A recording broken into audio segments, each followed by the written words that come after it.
Everyone is a fan of something, whether it be a series that is largely popular and accepted in the public space, or even a series that people get clowned on for liking. These things can mean a lot to people, and we should be respectful of their likes. So, what logically follows is that we should just let people enjoy things, right? This is something you probably see a lot online. You may have also seen this comic strip by Adam Ellis. Of course, the phrase existed before this comic strip, but it blew up because of it. It's often a response you will see to someone being critical of a major property, but this is sort of just how art works. Everyone has all kinds of different experiences with art, even the same pieces of art. It can be positive, or it can be negative, and to some people, looking at stuff with a critical lens is them enjoying art. There has been an unfortunate conflation of terminology with the advent of online criticism. Critical enjoyment now has a negative connotation attached to it when that shouldn't always be the case. You can be critically consuming a piece of media and still enjoy it. Being critical doesn't mean hating something. I critically analyze my favorite, and that has led to hours and hours of positive content. If we zoom out of the commonly out of context posted comic, you'll find that the starting words from the other character is them acting in a mocking way due to someone else's enjoyment. Notably, not being critical, but just being a douchebag. But that's the thing. The two concepts have become intertwined to many people. What this comic strip and this phrase has become is a way to tell people not that they are allowed to enjoy things, but simply that they are not allowed to not enjoy things. This is a trend of something larger in online media discourse. Nobody likes a critic.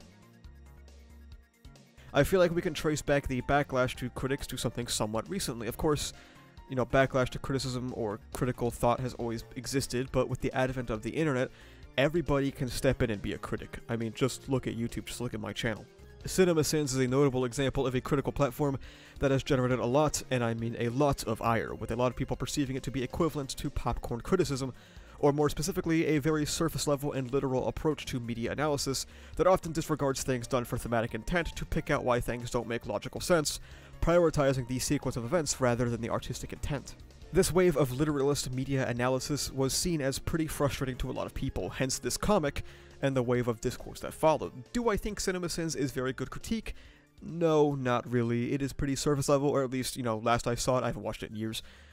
It doesn't really tackle the material from any interesting angles, but I also don't really think it's that big of a deal. At the end of the day, CinemaSins is another angle to tackle criticism. It's just not very interesting to me. But you can see why it would frustrate so many people, especially as it inspired so many copycats to take that angle of attack on so many media for the sole reason of being popular.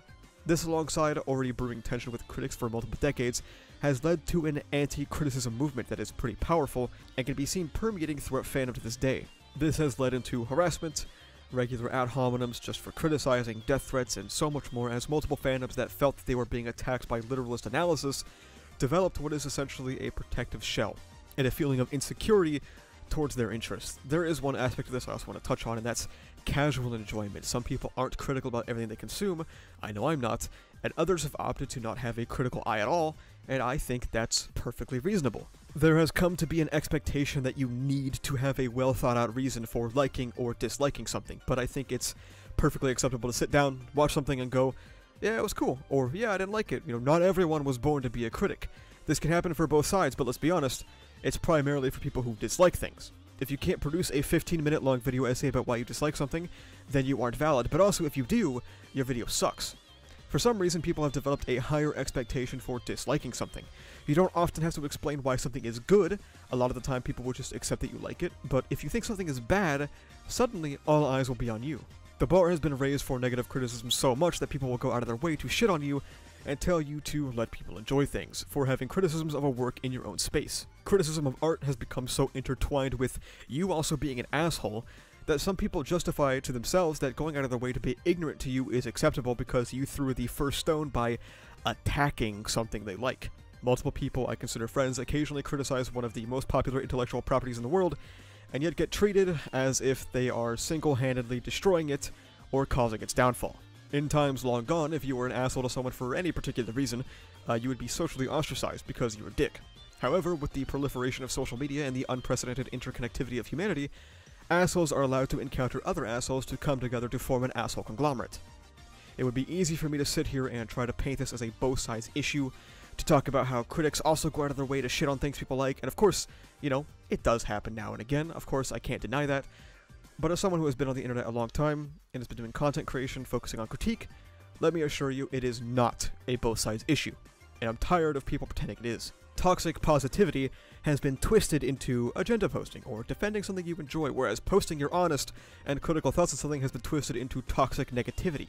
I assure you, someone going online to post, "Man, this chapter of this superhero comic wasn't very good," is not them violating your autonomy. I also don't want to sound like I'm advocating for no discourse, because I think discourse is healthy.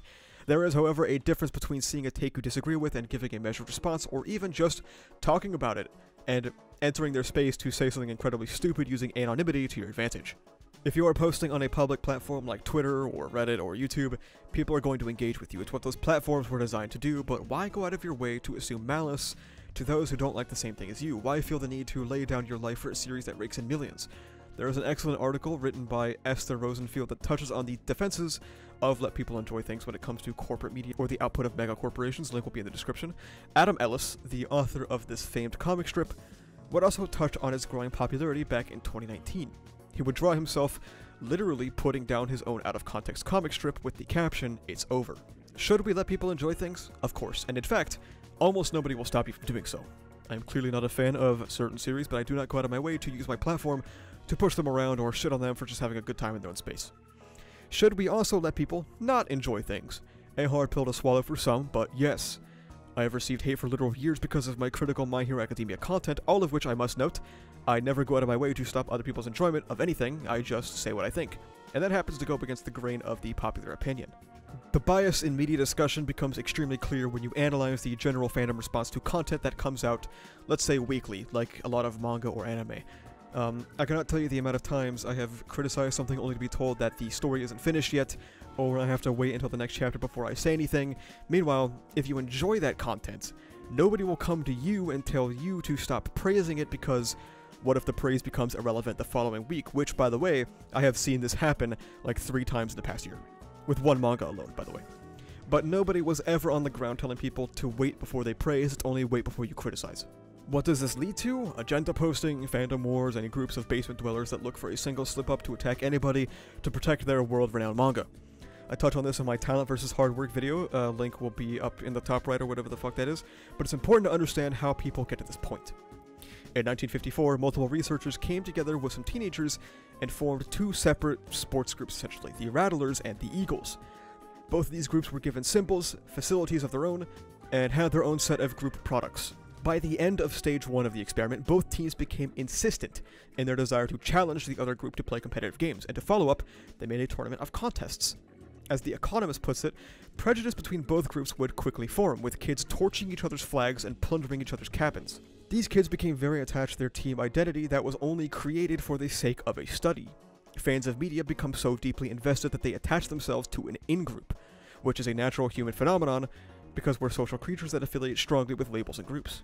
When they come across somebody criticizing something that they are very invested in, they feel that they have been personally attacked, because again, being in fandom is just another social group, with members reaping the benefits of inclusion, as well as suffering the penalties of exclusion. The desire to be accepted by others is one of the most basic human needs. A study done on both Harry Potter and Twilight fans, who were essentially competing fans of their era, found that they met the need of belonging through assimilation with their respective fandoms, with fans forming a collective fan identity and benefiting psychologically in terms of positive mood and life satisfaction from this social surrogate. These are your social groups. You feel like you are protecting yourself, and what naturally follows is the brain's attempt to divide the world into us and them categories, such as Wikipedia puts it, where the exact membership of the in-group and out-group are socially contingent, and the intensity exists alongside a spectrum from mild to complete dehumanization of the othered group.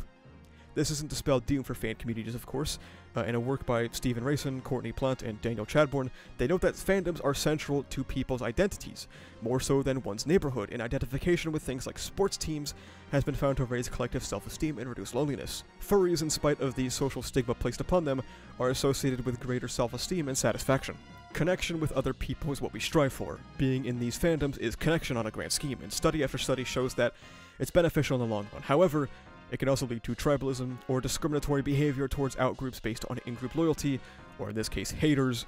What we see coming out of the Let People Enjoy Things comic isn't a genuine attempt at letting people enjoy things, but a toxic overcorrection to literalist analysis that has led to the hatred of criticism in general, as people work to protect their in-group loyalty, self-worth, and tribalist identity that they have become deeply invested in due to the prior stated benefits of fandom participation. Thank you so much for watching. If you like this video, please remember to like, comment, and subscribe for the funny YouTube algorithm.